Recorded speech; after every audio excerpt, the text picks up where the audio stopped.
오늘 출애굽기 23장 14절로 19절까지 말씀과 또 읽지는 않았지만 뒤쪽에 신명기 16장의 말씀을 통하여서 매번마다 1년에 3번 돌아오는 이 절기를 하나님 앞에 우리가 어떻게 드릴 것인가, 드리는 것만 생각하지 말고 그렇게 하나님의 믿음으로 드리고 나아갔을 때 하나님께서 저와 여러분 가운데 주시는 약속이 무엇인가 한번 따라합시다. 성도는 약속으로 살아간다. 우리가 이 땅을 사는 것은 우리 성도 그리스도인들은 약속을 붙잡고 살아갑니다. 그 약속이 없는 사람은 교회 다니기는 다니지만 믿음이 없는 모습을 보여주는 샘플이기도 합니다. 그러므로 저와 여러분들이 이 땅 가운데서 그 약속을 붙잡고 오늘 우리 앞에 있는 모든 환경들을 다스리며 정복하게 부족함이 없는 우리 모두가 되어지기를 다시 한번 주님의 이름으로 축복합니다. 지금 이 시대를 바라보면 여기저기에 광야 교인, 가나안 교인, 특별히 코로나로 인해서 더 많은 광야 교인, 더 많은 가나안 교인을 지금 만들었어요. 이미 만들었어요. 만들어 놓은 이 상태 가운데 있다 보니까 이제 예배가 정상되어지고 예배 가운데 나오라라고 하니까 안 나와요. 아니, 우리 교회는 지금 다 나와요. 우리 교회는 다 나오지만 지금 거의 대부분의 교회들이, 성도들이 주일 예배를 하지 않고 있어요. 그러면서 집에서 다 TV를 보고 집에서 다 컴퓨터 보면서 동영상 실시간 보면서 예배했다라고 말합니다. 거짓말입니다. 여러분, 이와 같은 것들은 약속이 없는 자들이 하는 짓이에요. 우리가 이 땅을 사는 동안에 어떻게 하여야 되는가? 그 약속의 말씀을 왜 힘들게, 왜 어렵게 이 아침 일찍 이렇게 나와서 하나님을 우리가 먼저 예배하는가? 특별히 일부 예배, 우리 교사로 섬기는 여러분들은, 우리가 교사의 직분을 맡은 일들은 참 교회 공동체 가운데 많은 귀중한 일들이 있지만 교사라고 하는 이 부분만큼 귀한 일은 없습니다.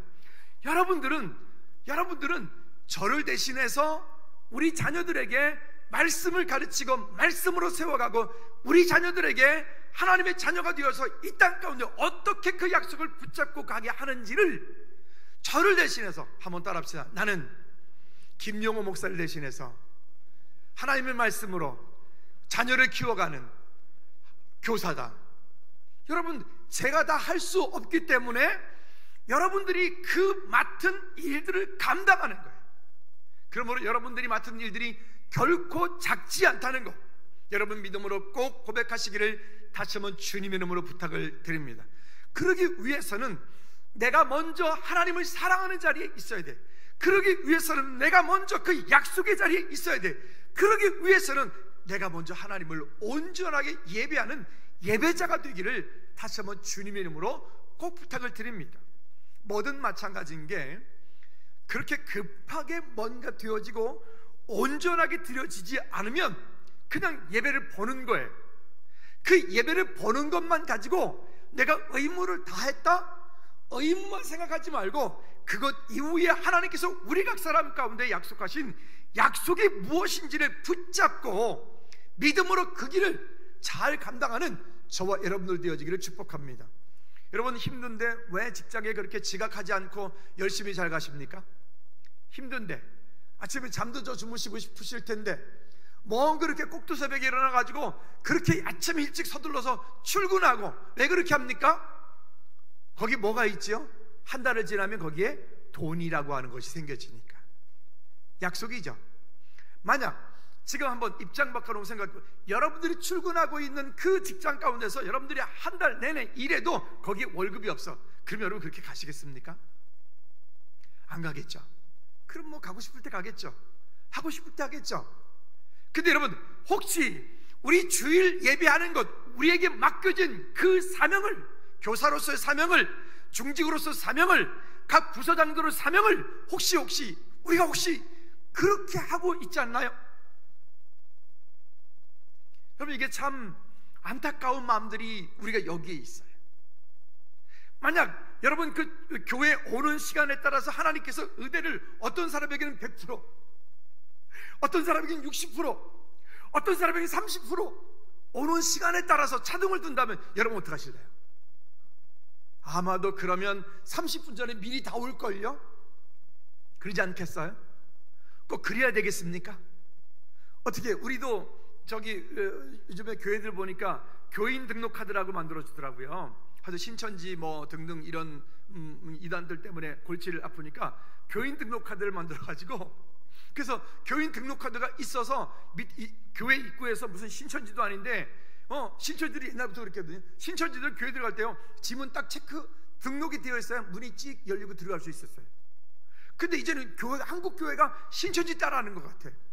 그래서 교인 등록카드에 바코드 있잖아요. 바코드를 입구에다가 딱 이렇게 뭡니까 그 리더기에다 딱 대야지, 그래야 이게 들어가는 거예요.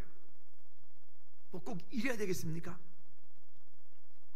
여러분, 우리는 그런 것 말고 그저 적당하니 구실돼서 하는 그런 것 말고 하나님과의 인격적인 관계 가운데 우리가 하나님의 그 약속의 말씀을 붙잡고 믿음으로 살아가는 저와 여러분들 되어지기를 주님의 이름으로 꼭 부탁을 드립니다. 다음 주 추수감사주일로 드리는데, 추수감사주일은 단순하게 그저 곡식과 재물을 많이 얻은 것에 대한 감사, 그 정도가 아니에요. 이거는 근본적인 축복의 시작이 하나님께로부터 온 것임을 믿음으로 고백하는 근본적인 감사가 추수감사가 돼야 돼. 우리 지난주에 감사에 대한 말씀을 드렸는데 그 이동원 목사님 말씀도 드렸어요. 어떻게 그거를 어제 저녁에 오후에 보니까 그 탤런트, 유명한 탤런트 송모 장로님께서 또 소천하셨더라고요. 그분도 제가 예전에 그분의 간증을 들은 적이 있어요.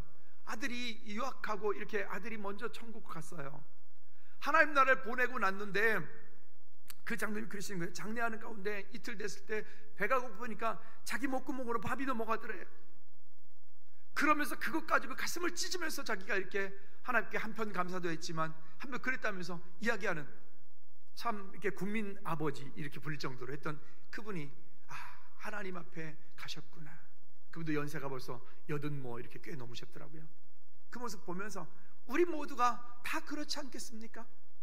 여러분, 그냥 어떤 자리에 있음으로 인해서 내가 어떤 것을 기본적으로 다 했다라고 여기지 말고 하나님께로부터 근본적인 축복을 받고 하나님께서 우리 삶 가운데 말씀하시는 약속이 무엇인지를 붙잡고 믿음으로 살아가는 저와 여러분들 되어지기를 주님으로 축복합니다.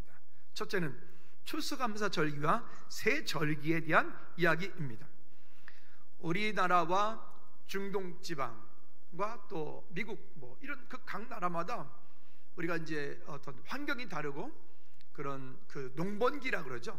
뭐 씨를 뿌리고 추수하는 시간까지를 농번기를, 그 농번기가 다릅니다. 그러니까 어제 그저께 조미성 교사님 통화하는데 성교사 전화 왔어요. 전화 통화를 하죠. 여기 이제 비가 내리기 시작한다고. 이제 비가 내리기 시작하니까 지금부터 이제 뭐래요? 밀 씨앗을 뿌리고 농작물을 거두기 위해서 사람들이 뭐 갈고 이렇게 하는 거예요. 그리고 이제 씨앗을 뿌리고 이런 시간들이 지나고 거기도 겨울에 1년에 한 번 정도는 눈이 와요. 한 번 정도 눈이 오는데, 눈이 오는 그 시간들 지나고 내년 3월부터는 2월부터는 온 천지가 그냥 푸르른 풀밭이 되어지고, 그러면서 밀이 자라가고, 그러면서 이제 4월달, 5월달, 6월달에 그런 추수를 해서 이런 절기를 지키는 거죠. 그러니까 그리고 거기서 이제 농복이 끝나고 그때부터 이제 11월달까지 또 그들은 아무것도 못하는 거죠. 근데 우리는 거기 중동지방하고 우리는 절기가 달라요. 우리는 그 농번기가 우리나라는 4월부터 또 10월 말까지죠. 이런 또 절기들이 그 기후의 다른 것으로 인해서 어떻든 의미, 그 시간들은 다르지만 그러나 이 가운데 가지고 있는 그 의미들은 똑같다라고 하는 것을 보게 됩니다. 여기 먼저 우리가 지금 추수감사절로 드리는 이 추수감사절 유래는 여러분들이 잘 아시는 것처럼 1620년 9월 16일 날 영국의 청교도들이 120명이 믿음의 자유, 신앙의 자유를 찾아서 메인플라워를 타고 65일 동안 항해를 해서 미국의 매사추세츠에 도착을 하고, 그리고 그것 가운데서 원주민들로부터 받은 그 옥수수 재배법을 알고 옥수수를 재배하고, 그리고 그것에 대해서 함께 감사로 나갔던 그날을 기념해서 1789년에 이 워싱턴 대통령이 그날을 추수감사절로 정하고, 그러면서 그때에 이 추수감사 절기를 지킴으로 인해서 성경적인 가치를 함께 부여했던 시간이 추수감사절입니다. 그러면 우리나라는 이것이 언제부터 되었는가 하면 1914년에 미국의 선교사가 조선 땅에 처음 입국한 날을 기념해서 11월 셋째 주일을 추수감사주일로 지키게 됩니다. 우리나라에 복음이 제일 처음 들어온 날 1914년 11월 셋째 주, 그날이 수요일인가 목요일인가 되어집니다. 그때 선교사님이, 미국 선교사님이 제일 먼저 들어왔고, 들어온 그때부터 먼저 장로교회부터 추수감사 절기를 지키다가 그것이 점점 확대해서 우리나라 전국 교회가 함께 연합해서 그러면 추수감사 절기로 지키자라고 이렇게 합니다. 그러나 이것은 그들이 했으니까 그렇게 지키는 이것보다 더 중요한 것은 성경적인 의미를 가지고 있습니다. 본문 14절 말씀으로 돌아가 볼까요? 본문 14절 말씀에서 이렇게 말씀을 합니다. 시작. 너는 매년 3번 내게 뭐를 지키라? 절기를 지킬지니라. 절기를 지킬지니라. 그러면 우리가 크게 바라보면, 우리가 그냥 이해하기 쉽게 해서 세 절기를 먼저 한번 같이 나눠보면, 첫 번째는 따라합시다. 유월절, 그 다음에 두 번째는 맥추절, 세 번째는 초막절. 자, 유월절, 맥추절, 초막절, 이렇게 크게 세 절기입니다. 그런데 이 맥추를 부르는 또 다른 별명이 있어요. 초막절을 부르는 또 다른 별명이 있어요. 그 또 다른 별명들이, 맥추절에 대해서 또 다른 별명이 77절이다 라고 부릅니다. 그러니까 같은 절기예요. 다른 절기 아니에요. 또 초막절을 부를 때 그 초막절을 다른 말로 장막절이다 라고 말합니다. 같은 절기예요. 그런데 그런 부르는 입장에 따라서 다른 이름을 쓴 것입니다. 그런데 이것은 의미들을 가지고 있습니다. 여러분, 유월절, 언제도 말씀드렸던 것처럼 우리나라도 음력 개념이 있죠. 음력 개념이 있는데 전 세계적으로는 뭐 예를 들어서 20년 1월 1일 그러면 1월 1일, 그때를 우리가 모든 전 세계가 다 같은 날을 이렇게 약속을 합니다. 그렇지만 각 나라마다 음력 개념이 있어요. 우리도 음력 개념이 있는 것처럼 이스라엘은 지금도, 그들은, 여러분 성경을 읽다 보면 혹시 유대력이라고 하는 말 들어보셨죠? 유대력. 그 유대력이라고 하는 것에 보면 지금 예를 들어서 우리가 이제 11월 달이라고 치면 그들은 우리보다 3개월이 늦습니다. 그렇죠? 그러니까 이 유태인들의 1월 1일, 그 해의 첫날은 언제부터 시작될까요? 한번 따라합시다. 6월절 날. 그러니까 6월절이 되어지는 거예요. 그러니까 우리는 지금 12월 달이지만 우리도 지금 음력으로 치면 뭐 지금 한 9월 말 정도, 10월 초 정도 되나요? 우리는 한 달 정도 차이가 나지만 유대력은 3개월 정도 차이가 납니다. 그래서 이 사람들은 그 6월절, 그럼 왜 6월절을 이 사람들은 1월 1일로 그 해의 첫날로 지켰을까요? 우리가 잘 아는 것처럼 그 애굽 땅 가운데 430년 동안 종살이했던, 그리고 그곳 가운데 출애굽을 하였던 그 날을 기념하여서 1월 1일. 그런데 출애굽을 하였던 기념일을 했지만 실은 그 출애굽한 날보다 더 정확한 것은, 한번 따라합시다. 6월절. 여러분, 우리 그 사건을 너무나 잘 알고 있습니다. 6월절이 어떤 날인지, 그 밤에 죽음의 사자가 온 땅을 두루 다닐 터인데 살 수 있는 방법은 딱 한 가지다. 어떻게 하라는 거죠? 집에 좌우 문지방, 여기에 기둥, 그 다음에 임박 위아래, 거기에다가 어린 양을 잡고 그 피를 뿌려 발라서 우슬초로 그 피를 바른 그 집에 있는 그런 장자, 그 집에 있는 첫 새끼는 하나님께서 살려주시겠다. 그러나 그러지 않고 아무리 고관대작이라 할지라도 피 바르지 않은 집, 심지어 바로의 장자까지도 하나님은 그 밤에 데려가 버리셨어요. 그렇죠? 그날을 기념했던 날, 그래서 6월절 날, 6월절 그날을 1월 1일로 기억하는 겁니다. 놀라운 것은 6월절은 누구를 예표하는 거였죠? 예수 그리스도를 예표하는 거였어요. 그러면 6월절은 예수 그리스도를 예표하는 것이었기 때문에 예수님께서 이 땅 가운데 오셔서 십자가 피 흘려 돌아가시고 6월절 어린 양이 되셨어요. 그리고 그 예수 그리스도께서 부활하신 날, 그날이 무슨 날일까요? 6월절. 할렐루야. 성경은 철저하게 약속한 대로 그 약속이 그대로 성취되어지는 것을 역사를 통해서, 성경을 통해서 우리에게 그렇게 근거로 보여주시고 계시는 거예요. 한번 따라합시다. 하나님의 약속의 말씀은 반드시 성취된다. 나를 통해 성취된다. 우리 교회를 성취된다. 믿으십니까? 여러분, 이것을 약속을 대신에 조건이 있어요. 그 약속을 붙잡은 자, 아무나가 아니라 그 약속을 붙잡고 믿음으로 나가는 자, 아무나가 아니에요. 교회 다닌다고 되는 게 아니에요.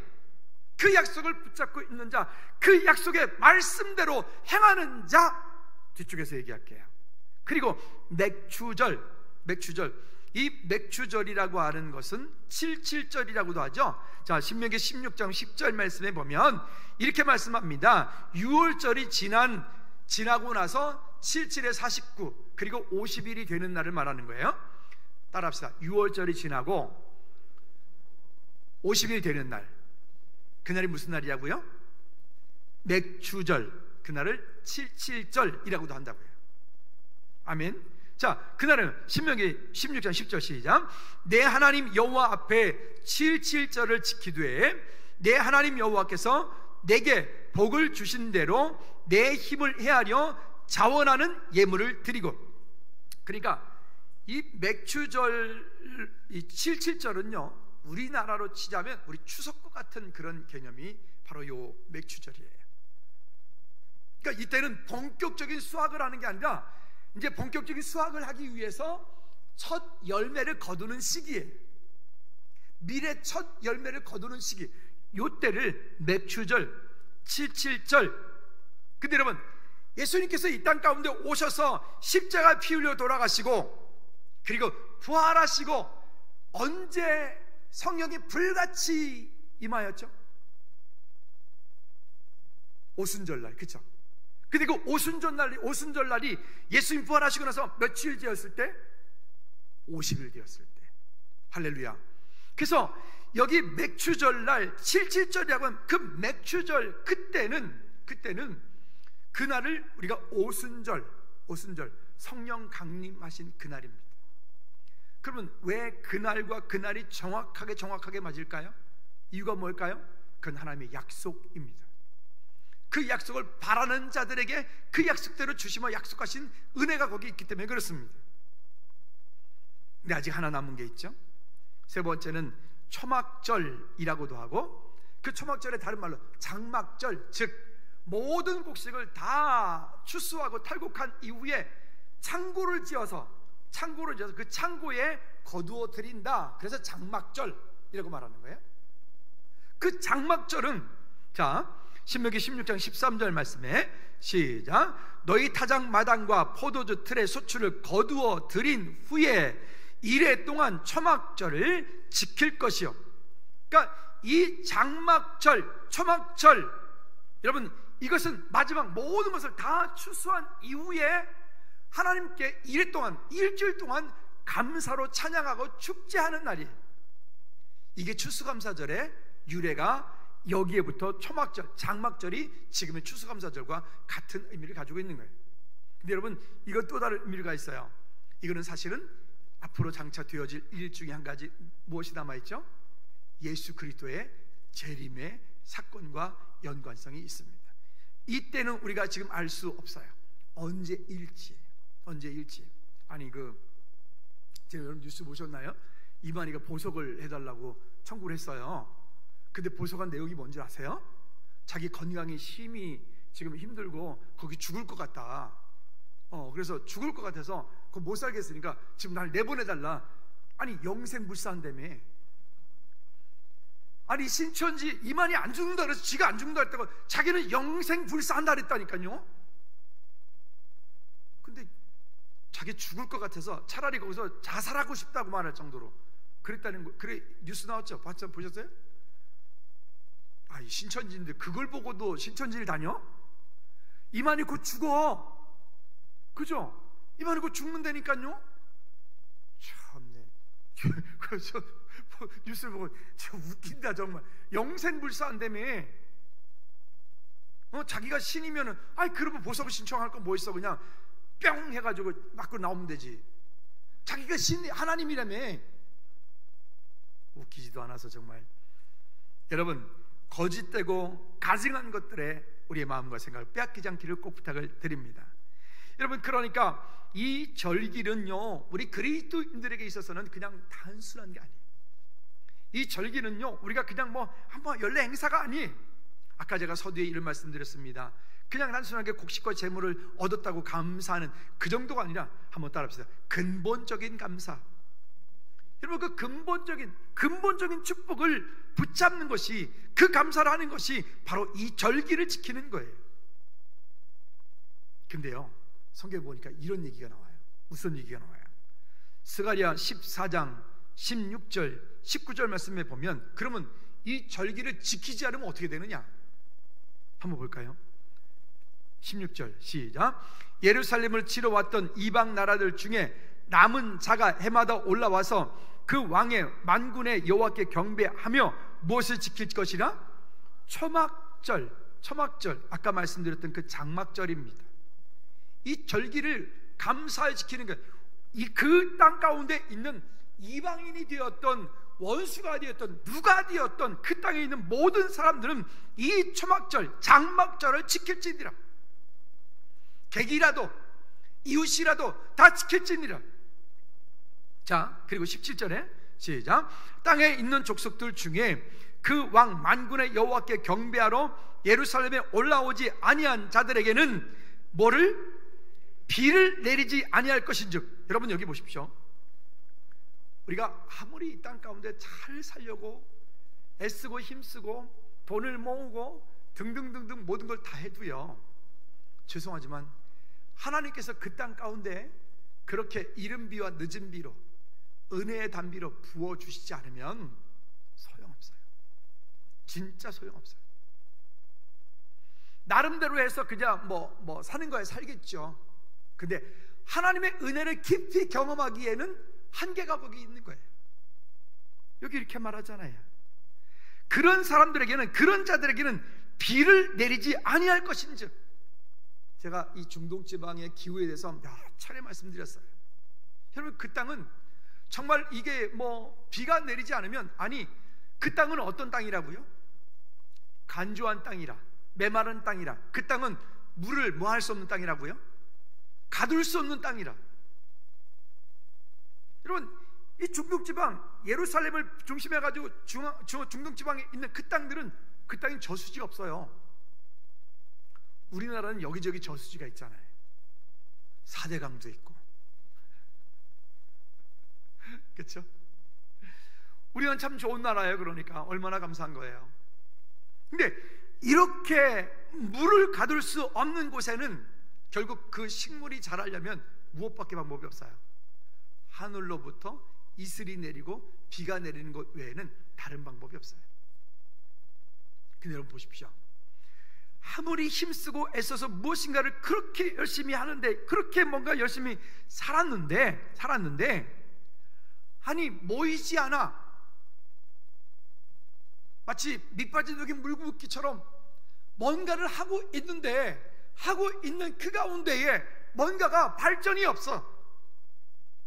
뭔가 인생의 시간이 지나가고 나면, 시간이 지나고 났을 때 그 다음에 거기에 뭔가가, 거기에 좀 내 창고에 뭐가 들려 있든지, 거기에 뭔가가 좀 내 삶에 어떤 열매가 이만큼 있든지, 뭔가가 지나갔을 때 그 공동체 가운데 뭔가가 좀 이렇게 남아 있어야 되는 거 아닐까요?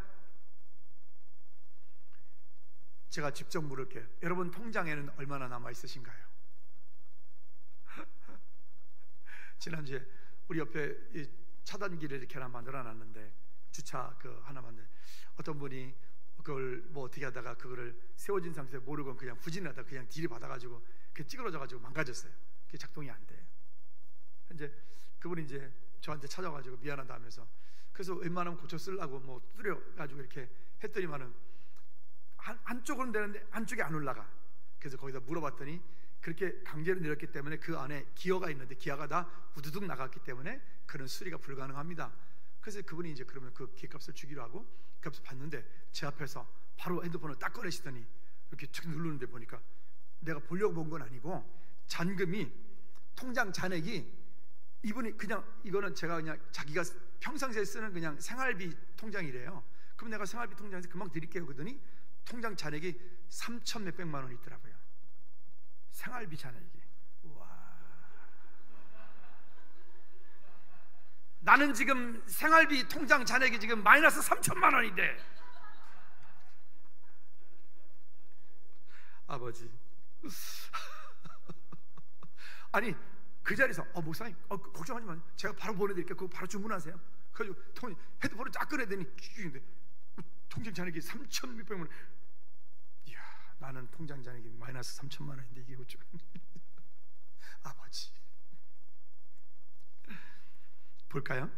자, 그 다음에 이어서 봅시다.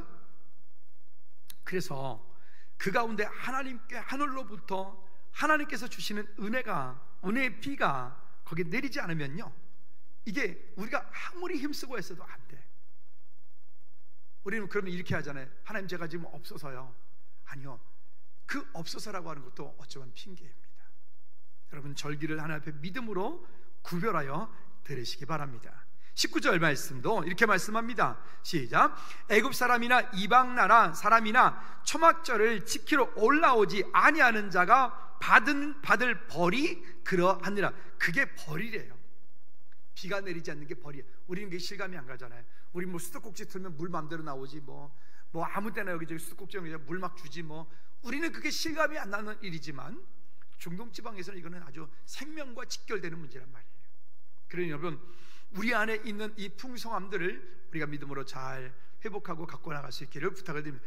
두 번째는, 그러면 절기를 어떻게 지키느냐, 이 부분은 몇 차례 말씀드린 적이 있기 때문에 빨리 넘어가도록 하죠. 먼저 19절 말씀 볼까요? 절기를 이렇게 지키라고 말합니다. 시작. 내 토지에서 처음 거둔 열매의 가장 좋은 것을 가져다가 너의 하나님 여호와 전에 드릴지니라. 너는 염소 새끼를 그 어미의 젖으로 삼지 말지니라. 오늘 본문 말씀에서 그와 같이 얘기해요. 가장 좋은 것을 구별하여야 돼요. 우리의 삶 가운데 예배를 우선순위로 들 수 있고 하나님 앞에 귀하고 좋은 것을 우선순위로 들 수 있는 그런 저와 여러분도 되어지길 바랍니다. 그리고 신명기 16장 14절 말씀에 보면 이렇게 말씀합니다. 시작. 절기를 지킬 때는 너와 내 자녀와 노비와 내 성중에 거주하는 레위인과 객과 고아와 가부와 함께 즐거워하되. 우리 이웃 주변과 더불어서 함께 즐거워하는 거야. 함께.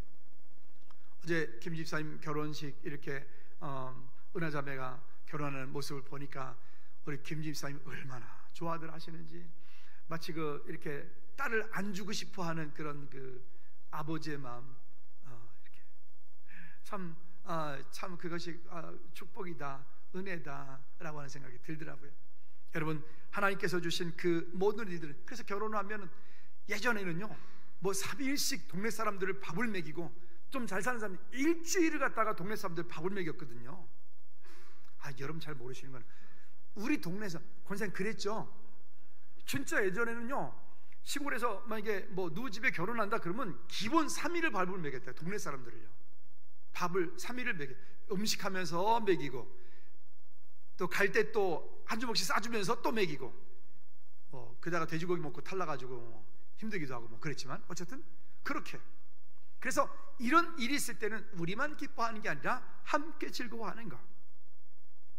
또 신명기 16장 17절 말씀에 보면 그래서 이렇게 말씀을 합니다. 자, 16절 17절 이어서 한번 읽어보도록 하죠. 시작. 너의 가운데 모든 남자는 1년에 3번 곧 무교절 7절 초막절에 내 하나님 여호와께 택하신 곳에서 여호와를 배웁되 빈손으로 여호와를 뵙지 말고 각 사람이 내 하나님 여호와께서 주신 복을 따라 그 힘대로 드릴지니라. 아멘. 여러분, 제가 이렇게 설교하니까 목사님 추수감사님 헌금하라 그러는구나, 그렇게 받아드십니까? 아니요, 그렇게 받지 마세요. 말씀이 그렇게 말씀하면 우리가 받을 것은 아멘입니다. 할렐루야. 그래 받으셔야 됩니다. 세 번째로, 그러면 절기를 지킨 성도에게 주신 약속입니다. 약속. 여러분, 우리는 드린 게 문제가 아니고요, 이 약속을 붙잡아야 그 드린 예물이 아깝지 않는 거예요. 얼마나 귀합니까? 그 돈을 벌기 위해서 우리가 얼마나 힘쓰고 애씁니까? 근데 그 돈에 집착하면 하나님께 못 드리는 거예요. 그러나 그것 이후에 하나님 주실 약속을 생각하면 그건 아무것도 아닌 거예요. 여러분, 우리가 밭에 감춰진 보화에 대한 얘기 잘 알잖아요. 아니, 어떤 농부가 너무집 밭을 갈다 보니까 뭐 툭 걸려. 그래, 이렇게 파보니까 세상에 그 속에 그냥 금은보화들은 가득 담은 그냥 보물 항아리가 거기 담겨 있는 거예요. 그래서 일하던 농부가 어떻게 하죠? 집에 가가지고 집 팔고 땅 팔고 냉장고 팔아서, 그죠?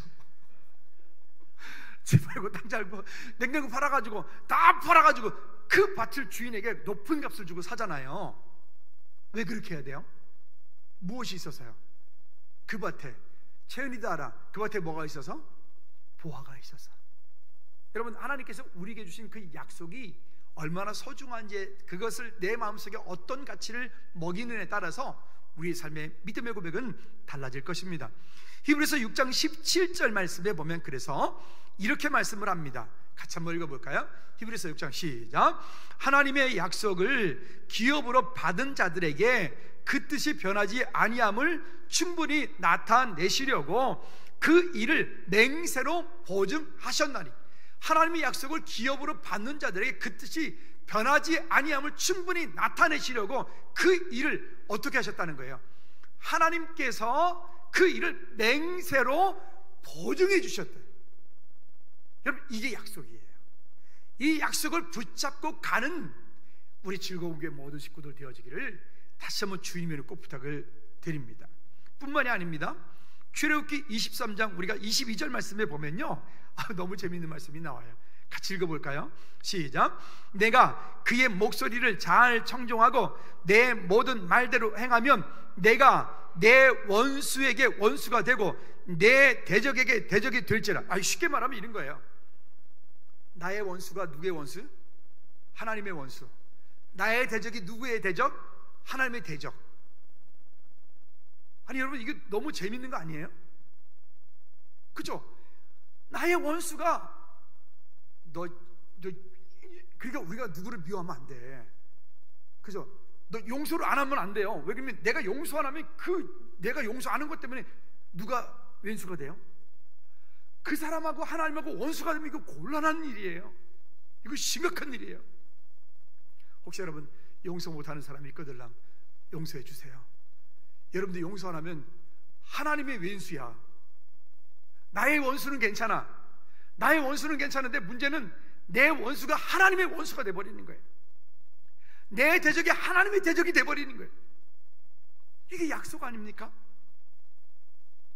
여러분, 그러니까 나를 힘들게 하는 사람들을 있을 때 우리가 자꾸 용서하라 그래요. 용서해야 될 여러 가지 이유가 있어요. 첫째는 자기 자신을 위해서 용서해야 되겠죠. 두 번째는요, 그를 위해서 용서해야 돼요. 왜? 내가 용서 안 하면 하나님의 원수가 돼버린다니까요. 그러니까 이게 약속이 얼마나 무서운 거예요. 또요, 신명기 6장 2절 말씀에 볼까요?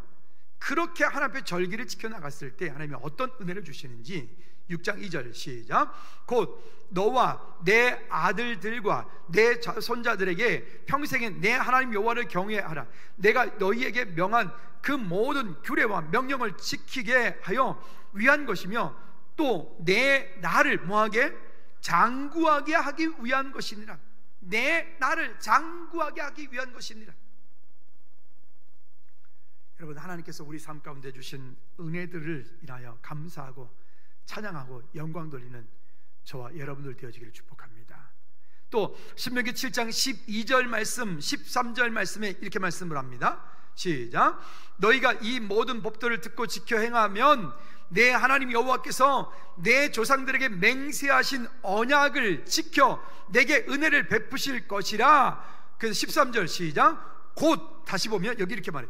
그 언약을 주실 것인데, 그 약속을 주실 것인데, 하나님께서 우리 각 사람과 그렇게 내게 인애를 베풀어 주실 것인데, 그 베푸실 은혜가 뭐냐? 13절 곧 시작. 너를 뭐하고? 그렇게 할 때 하나님께서 우리를 첫째는 사랑해 주시겠다는 거예요. 두 번째는 시작. 복을 주시고 너를 번성하게 하겠다. 그렇게 하나님의 약속 가운데 있을 때 하나님께서 주시는 복과 너를 번성하게 하겠다. 또 그리고 그 다음에 이렇게 말해요. 내게 주리라고 내 조상들과 맹세한 땅에서 내 소생과 은혜가 베푸시겠대. 내게 주리라고 약속한 땅. 말씀하고 있는 그 약속이 저 김용호 목사의 약속이 아니고, 그죠? 옆에 있는 누구누구의 약속이 아니라 누구의 약속이라고요? 나의 주에게 주신 약속이라고. 이 약속을, 나에게 준 이 약속을, 맹세하신 그 약속을 내 소생에게 은혜를 베푸시며, 내 소생이 뭔데요? 내 자식에게 은혜를 베푸시며. 여러분, 우리가 부모니까 나보다도 내 자녀가 더 잘 되기 원하잖아요. 할렐루야. 그러니까 나보다도 내 자녀가 더 잘 되기 원하니까 그게 부모의 마음 아니겠어요? 가끔 보면 요즘에 이상한 부모들이 있더라고요. 너는 너고 나는 나고, 이런 어떤 라면 형제 있었잖아요. 아이들 보면 참 안타까운 게, 그 엄마가 애들을 방치하고 그런, 참 글쎄요, 우리 사고로는 이해가 안 갑니다. 여러분, 이와 같은 이 시대를 살고 있어요, 우리가요. 다시금 회복하여 하나님의 은혜 가운데 설 수 있기를 꼭 부탁을 드립니다. 그리고 또 이렇게 이어서 말합니다. 내 토지 소산과 곡식과 포도주와 기름을 풍성하게 하시고 내 소와 양을 번식하게 하시리라. 아멘. 아멘. 하나님께서 우리에게 허락하신 것을, 약속을 붙잡고 믿음으로 감사하는 것, 돈으로 보시면 그는 착각하는 거예요. 돈으로 보시면 안 돼요. 약속으로 보셔야 돼요. 할렐루야. 또 잠언 3장 9절 10절 말씀에 이렇게 약속을 합니다. 한번 볼까요? 시작. 내 재물과 내 소산의 처음 익은 열매로 여호와를 공경하라. 그리하면 내 창고가 가득히 차고 내 포도즙 틀에 새 포도즙이 넘치리라. 이 땅을 사는 축복의 원리입니다. 이 땅에서 축복의 원리.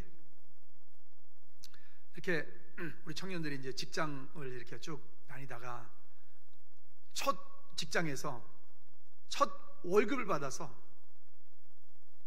이렇게 그렇게 교육받은 거예요. 첫 월급을 받아가지고 첫 월급을 하나님께 드리겠다고 이렇게 드린 청년들이 있어요. 지금은 청년이 아니고 이미 아줌마가 돼 있고 이미 그런 성도들이 있어요. 보면 하나님께서 그 이후에 그의 삶을 열어가시는 모습들을 저는 지금 긴 시간을 통해서 경험해 보고 있어요. 전에 그 중에 한 어떤 친구가, 지금은 친구가 아니죠, 두 애 엄마니까 하는 말이 그러더라고요. 목사님, 그때는 그냥 참 드리면서도 아까웠는데, 아니 그렇잖아요. 첫 월급 받고 얼마나 쓸 데가 많겠어요. 그 돈이 얼마나 진짜 그렇겠어요. 그런데 그렇게 드린 그 일로, 그래서 그런가 하나님께서 제 삶 가운데 은혜 주신 것들이 너무나 놀랍다는 거예요. 구리에도 집 한 채, 서울에도 집이 많다고 해서 무슨 좋다고 하는 건 아니에요. 그렇게 하고 싶어서 한 건 아니었었는데 어떻든 직장 때문에 옮기면서 어쩔 수 없으니까 그냥 이렇게 해놨던 부분들인데, 그 일들이 하나님이 은혜 주시는 거예요. 요즘에 모든 직장 구하는 분들이 꿈에도 소원은 정규직 이러잖아요. 심지어 선 소개시키는 거기에도 그 질문 가운데 정규직입니까 비정규직입니까? 이런 질문이 있어요. 진짜로 이 정규직입니까 비정규직, 이런 질문을 한다니까요. 그런 시대에 살고 있어요. 근데 이 친구 하는 말이, 그 가운데 거기 비정규직으로 들어갔는데 거기서 시험을 보았고 그리고 정규직이 돼서 지금 그렇게 준 공무원으로 하나님이 그 은혜들을 얘기하는데, 나 하나님께 뭐 잘한 게 없는데.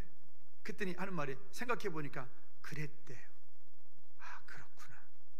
여러분, 평생에 지나가면서 뭔가 한 가지가, 우리 여기에 지금 이 자리에 계신 어떤 옛날에 그 자매가 있었어요.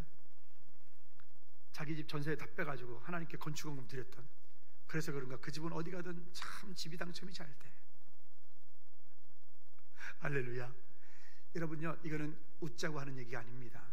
실제로 우리의 삶을 통하여 여러분 삶 가운데 정말 풍성한 것들을, 마르지 않는 그런 하나님의 공급하심을 여러분 경험하기 원하신다면 여러분 11조 놓치지 마세요.